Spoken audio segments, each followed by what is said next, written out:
There were a number of players in the NBA who may not have been able to contribute in the playoffs if the playoffs would have happened on schedule, but of course that has not happened here. Joined by Rotoworld's Ryan Knaus and Steve Alexander. So guys, let's look at some of these teams out there and some of the players who have had time to get healthy and now could be utilized by their team in the playoffs. So Ryan, we'll start with you. What is a team out there or a player that you think has been benefited the most from this time off? I'd say likely the Blazers might be the team that benefit the most because suddenly they get the Bosnian beast Jusuf Nurkic back. They also get young up-and-coming front court player Zach Collins. Two really impressive key pieces for their team that they did not have. Part of the reason they're wallowing towards the bottom of the 22 teams who will be invited to play in Orlando.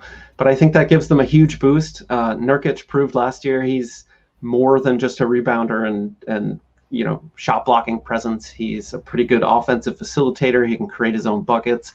So that's a big piece of their team coming back. And even if he just serves as an anchor for the second unit, I think that's critical for Portland and maybe gives them enough to make a push and try to steal that number 8 seed. Yeah, trying to qualify for that 8-9 play-in series. It may take time for Nurkic and Collins to get back in the flow, but you figure it's going to take time for everyone, even healthy players, to get back into a flow once they get going again in Orlando. What about Ben Simmons and the 76ers? Seems like that's a team with Embiid that always benefits from time off. Simmons had a back issue, so he'll be back. What do you think about them? Yeah, I'm excited to see what the Sixers are going to do with Ben Simmons when he comes back. He had a pretty serious back injury. His season was over, but the hiatus is giving him new life. Sounds like he might come off the bench. They are talking about starting Shake Milton at point guard as their 5th starter. So, but you put Ben Simmons out there with Joel Embiid, and anything can happen. The Sixers really needed him back. He's arguably their best player. It's going to be interesting to see him off the ball, not handling not bringing the ball up the court is going to be weird. A weird look for Ben Simmons. He's pretty much been a point guard his entire NBA career. So if they do pull him off the ball and try a new plan, it'll be interesting to see what happens. Maybe that means he starts taking more 3-pointers and outside shots because the Sixers could really use that from him. But up to this point in his career, it just isn't a thing. He just doesn't shoot 3-pointers. I don't know that he ever will. He's not really comfortable with doing that. He knows it's not a strong suit for him. Maybe he took time over the hiatus to shoot 100 threes, 500 threes a day. I don't know. But I can't wait to find out. Yeah, find out how all these players come back in shape. Some pictures of Ben Simmons you mentioned looking pretty fit and looking like he might have bulked up and used the time to lift some weights. The Pacers, I think, Ryan, are an interesting team, and they're getting some help with Malcolm Brogdon coming back. Doug McDermott had a toe injury. He should be healthy for the playoffs as well. Yeah. Another thing, so you mentioned the Pacers. I think this really helps Victor Oladipo, right? He was coming back from a long injury, long rehab for that ruptured quad, and now he's going to have extra time to get his body right and come back fully 100%. So I think that's even more impactful than getting Brogdon back for the Pacers. And you could say the same thing. Steve just talked about the Sixers. The health of Joel Embiid for the postseason has been a huge storyline for the past couple of years for them. They need him to be operating on 100%. They've had to limit his minutes, try as best they can to keep him healthy. Well, now he's had months off to rest up, get his body ready. And I think those are two teams in the East that absolutely benefit from this. One more. What about Jaren Jackson, Ryan? Memphis was dealing with those knee injuries before the postponement. It looks like he's expected to be on the court. Yeah, and Brandon Clark also had a minor injury. Now he's going to be 100%. So you get two really exciting, fun, young frontcourt players for the Grizzlies back in action. I don't have very high hopes for them to go deep into the postseason. I don't think many people do. But it's going to be fun to watch, and this is so key for their development. They need those guys playing alongside Ja Morant and just getting experience. Whether or not they make it to the postseason is another question.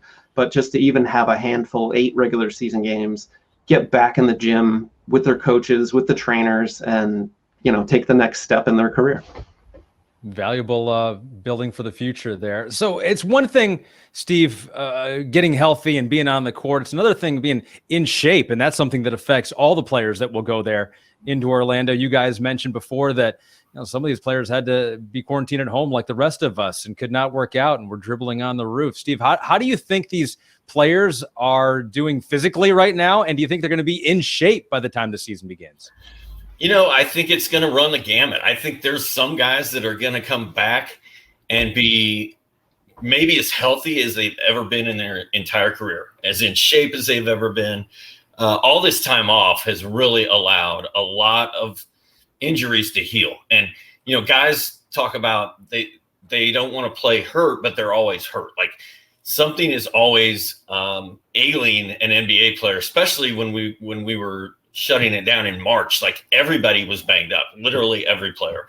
So everybody had time to heal, but then also guys didn't have basketball goals, didn't have anywhere to work out, sat at home and ate a lot of food. And so I think it's going to run the gamut. We're going to have some guys come back.